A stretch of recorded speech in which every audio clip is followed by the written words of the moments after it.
Hey y'all, welcome to KayeWright.com, a channel where we talk fashion and beauty for women over 30. If you're a woman over 30 and you enjoy fashion and beauty, subscribe and click the link below to become a member of the crew. Alright y'all, today I'm going to bring you some tips on how to look taller and slimmer in your clothes. If you don't know, I am only 5'3", 5'4" on a good day. It's also down in my FAQs in the description box, and you would not believe how many people think I'm like 5'7", 5'8". It's because I know how to dress my body to make it look slimmer and to make myself look taller. So I'm going to show you some of my tips and tricks. Let's go ahead and start. Okay, y'all know I love a good tuck, and there is a reason for it. A good tuck, it makes you look more slender because it brings the eye in at your waist and under your boobs. So your overall frame looks really slimmer, and you look more like a column. Think of like a long column when you tuck your shirt in. Even if you don't tuck it in all the way around like I tend to do, even if you just tuck it in the front, make sure you give it a little bit of side tuck. Also, if you notice how I tuck, I always have it almost over to one side all the way, or if I tuck it all the way across the front, I also make sure I get the sides, and then I'll have it billow out around the back part and around the back part of my waist, because that again keeps the eye looking at the front of your frame, and you look much slimmer that way because it's a really narrow vision that you're giving the person who's looking at you. So that's a really good tip. And you want to make sure too that if you do pull it out a little bit after the tuck, that you don't pull it out too much, because whenever you have that billowing fabric around the waist, that's when you're going to make yourself look wider. When there's more for the eye to see as far as horizontally, that's where the eye's going to go. So you don't want too much fabric coming out at the sides either. So be careful about that when you're tucking. You'll notice too that a good tuck will make your hips, it can tend to make your hips look more flattering, if that makes any sense. Like if you have really big hips and you just tuck it in the front and you give yourself some fabric to play with on the side, it's going to disguise your hips if that's what you want to do. And if you're narrow, like I'm kind of narrow, I don't really have hips, I'm not hippie like that. When you tuck your shirt in at the waist, if you tuck it a little tighter, it'll give the illusion that you have a little more hip. So you can just play around with the silhouette with a good tuck. Here I want to talk to you guys about the type of shoe that you pair with whatever bottoms you have on. When you show more of your ankle and your feet, which tend to be the slimmer parts of your body, like your wrists, your ankles, your neck tend to be slimmer in comparison to like your shoulders, your hips. So when you show more of the front of your foot, it's going to make your leg look longer. And what you'll notice is that if you put on a shoe with a very thin ankle strap and then just a strap around the toe like you see here, what you're going to notice is that your leg and your foot looks longer from top to bottom, not wider, not from a side view where you're feeling probably like it's going to make your foot look bigger, but it's going to make you look longer from top to bottom from the front view. And if you think about it, most people that are engaging with you are looking at you from the front. So you want to keep that space open if you're short, or if you have on a type of pant that crops you off, like these pants that I'm showing here, they're cropped. So you don't want to put on something that's going to be bulky underneath that crop around your ankle, because it's just going to squash your frame visually and make you look even shorter. So you just want to leave as much open in the front of that foot as you can, show as much skin on the foot as you can. You'll see when you do the opposite, which is I have these gold strappy heels. I got a lot of straps going on across the top of my foot.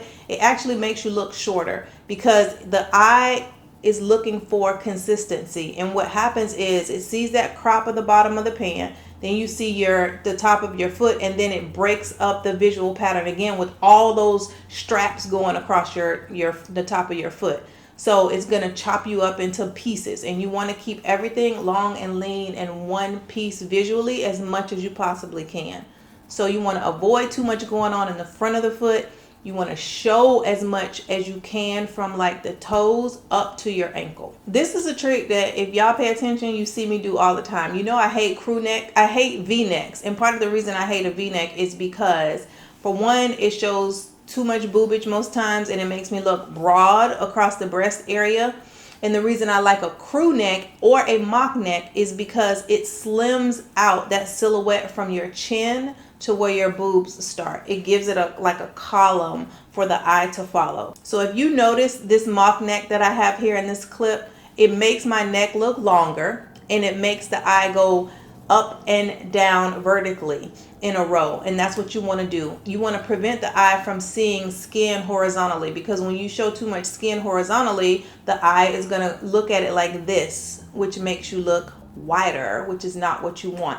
That's why if I do wear a crew neck, I like it to be a close cropped crew neck, not cropped, but a really close to my neck crew neck, because it shows less skin and it also mimics that same visual effect as like a mock neck. So turtlenecks, mock necks, crew necks make you look slimmer. They give you that column look, that up and down visual, which is what you want the person's eye to see. This tip here, it seems so simplistic, but I bet you there's a large number of people who don't do it. What you want to do is you want to always step back, get a full body mirror, and look at your outfit from top to bottom. Look at the whole outfit, because you can have elements in there that you think make you look thinner or slimmer, or that you think make you look taller, but then when you back up and look at the outfit as a whole, you realize that's really not the effect that you're giving.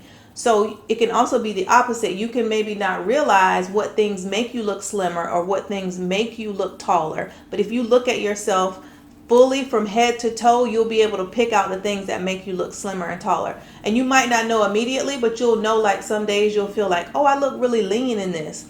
And then you'll start to figure out what things exactly are giving that effect. So always step back, look at the entire outfit from top to bottom, see if your shoes are what's cutting off your frame, see if it's the cut of your pant, see if it's your neckline, etc. So just check yourself from top to bottom, step all the way back, and I bet you will pick up on those little subtle things that will help you look slimmer and help you look taller. You also want to accentuate your waist. And I know a lot of people, when they hear that, they get all up in arms like, well, I don't like my stomach, or I have a belly, or I have, back fat, or I have sides, which I get it. So what you can do is you can still accentuate whatever the smallest part of your waist is. Remember, clothes are just like makeup. You are giving visual magic. And that's what you are doing. You're giving illusions. You're playing with the eye. So if you are uncomfortable with your natural waistline because you feel like it's wide, or you feel fat, or you feel like you got a stomach, then just go up a little bit higher and accentuate that. In my mind, when I say waist, I'm talking anything from right below the bust line all the way down to below your navel. So whatever part of that frame of yours is thinnest, then just accentuate that part. And it doesn't always have to be with the belt. And if it is with a belt, it can be with a thin belt, which can help you not feel so self-conscious about your stomach. Or you can do what I've done here, which is just put on a really tight crop top on top of another shirt. But as you can see, the crop top ends up kind of like below the breast. It's like under my boobs. It's not all the way down to where my navel is. So I'm not really hugging on my stomach. I don't feel restricted. It doesn't feel tight, but it for sure gives the illusion of that hourglass shape. So it kind of cuts me in right there under the boobs, which gives you that shape that everything else from underneath the boobs down to your hips is going out in like an A-line shape, which is what you want to show. It's all a visual illusion. So you can take the belt up higher, or wear a thinner belt, or crop it like I did with this little leather top. This is something that I do a lot, and I notice when I do it and I'll look and I'm like, ooh, and I'm like, oh yeah, because my arms are covered. If you wear a top that covers your arms like down to the elbow or just below the elbow, it slims the frame. It makes you look thinner, and especially if the top is a darker color, because the eye just sees those kind of like, think of your arms as two sticks with a solid color on each side of your frame. That's all it sees. So there's not skin that makes the eye go horizontal and makes you look wider. And you also aren't showing the upper part of your arm, which I know for a lot of us can be bigger than you want it to be. So like if you have a top that stops just where your armpit is, if that's where the arm of the shirt stops, you're going to be exposing all the rest of your arm. So I think it's better if you go 3/4 length sleeve, because you're not showing that part of your arm. You're only showing your elbow down to your wrist, which tends to be the thinnest part of your arm. No matter your weight, that tends to be the thinnest part of your arm. So what you're exposing is the smallest part of your arm. You can also either go all the way with like a tank top or a spaghetti strap, because you're going to cut all that flesh that you see. You're going to cut it with the straps, which still gives you that kind of column visual. or you do the 3/4 length sleeve like this. I like this tip a lot, and I do it a lot. If you notice, I like tops that have a mock neck and that are 3/4 length sleeve because that looks really nice. It's slimming and it makes me look taller. Now we're going to talk about shoes for a little bit. I'm going to bounce around a little bit, but shoes can play a huge part in how tall and how thin you look. If you notice that with a round toe shoe, you look flatter, you look wider, because there's nothing visually to pull the eye into like a straight line. Everything is rounded off. So what you'll notice here is that I have on a pair of round-toed flats, and when I just stand and you look at it, I tend to look shorter than I look when I have on a pair of pointed-toed flats. That point at the toe of the shoe just brings the eye down into, again, a vertical line, which is what you want to be giving as far as illusions, y'all. Remember, this is all an illusion. You can look out for that. Not saying that you can never wear a round toe shoe, but just keep in mind that a shoe that has a pointed toe is going to make you look longer and slimmer and taller overall. And even though this is a flat, keep in mind that this same theory works with heels as well. So the difference between an almond toe heel or a round toe heel and a heel that has a really pointed toe, like a stiletto pointed toe heel, is going to give you the most length and make you look the most thin. You can still look good in the other shoes, but just keep that in mind. So you want to pair this kind of theory with what else you have on. So if you have on a top that's not necessarily making you look the thinnest, and if you have on a pair of pants that aren't necessarily cut to make you look the thinnest, you don't then want to also put on a round toe shoe. You want to go ahead and put on a pointed toe shoe if you have those other two elements up top,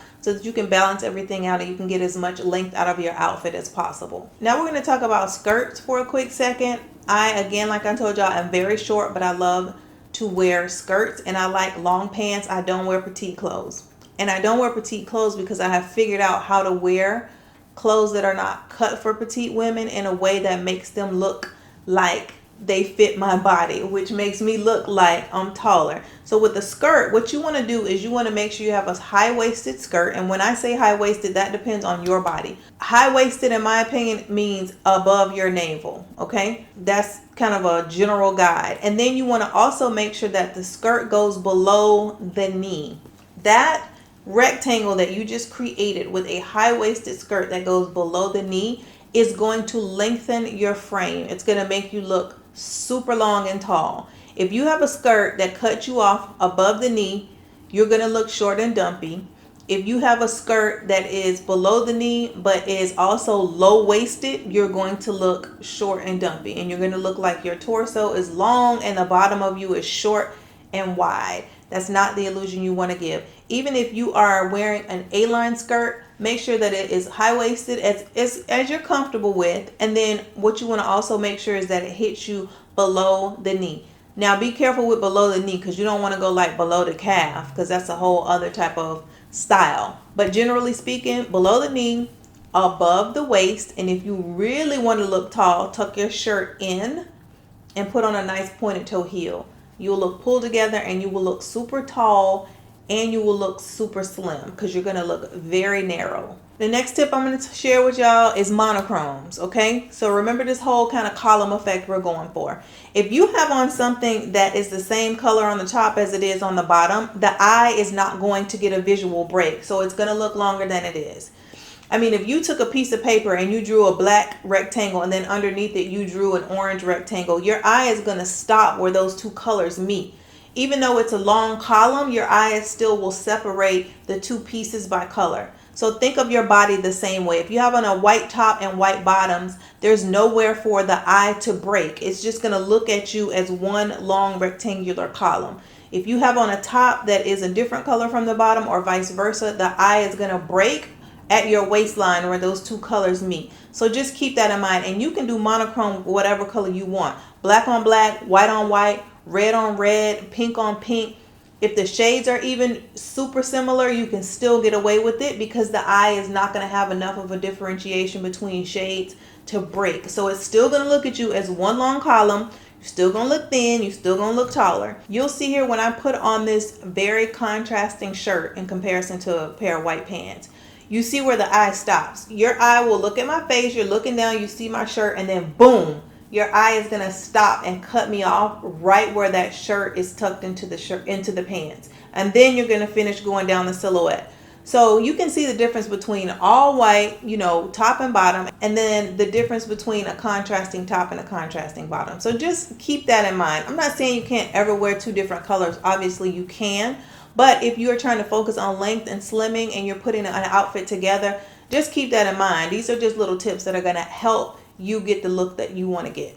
All right, let's talk about shoes. You want to get a pair of shoes that are as close to your skin tone or the same color as your skin tone. You want them to be almost like they're nude and they disappear into your foot. What that does again is it keeps the eye from having that break point where it sees your outfit and then boom, it sees your feet. Because wherever your feet appear, the eye is going to immediately know, oh, that's where the length stops. That's how short you are. So you could cut yourself off if you wear a pair of shoes that are not as flattering or that don't make you look as slim and tall as a different pair of shoes. So keep that in mind. So for instance, with this monochrome look, I just put on a pair of nude heeled sandals. So not only do we have the nude colored sandals, which help, but we also have a lot of the foot exposed. Remember what I was saying in the first tip, where you have a lot of that front part of the foot from the toe up to the ankle showing. So your eye just keeps going down, keeps going down, keeps going down. Even though my skin is obviously a different color than the white, there's still not as much of a harsh break because you can't tell where my foot actually ends. You can't see where the ankle or the foot or the toes actually end until you get to the ground. When your eye gets to the ground, then you're like, oh, I'm at the bottom of this person's frame. But you've been fooled the whole time at feeling like it's such a long journey from their shoulders all the way down to the ground. Be mindful of that when you're choosing the shoes that you want to pair with your outfits. You can see when I put on these black boots, it's not like it's terrible, but you can also definitely tell where your eye stops and that you're conscious now of where the bottom of those jeans are. So it can cut you off. And you have to also be mindful of the type of jeans or pants or skirt you have on when I'm telling you these tips, because it's all about where the eye cuts your body off. Now this is a bonus tip, y'all, just FYI, like on the side, just keep this in mind. If you have a full length mirror and you have a cell phone, just try this. Just take a picture of your outfit every single day. Back all the way back from the mirror, snap a picture and just look at your frame and look at how you look. Do that for like 7, 8, 9, 10 days and then look at the pictures. Your eye will become accustomed to picking out what makes you look slimmer, what makes you look taller, what cuts you off, what makes you look shorter, what makes you look wider. And you will start to develop a better sense of style as far as what is most flattering on you. Check out the videos that are going to pop up on the screen for you. Don't forget to click the link down below to become a member of the crew. I want to say happy Easter to everybody. Remember to live well and look good doing it. Until next time, y'all. Bye.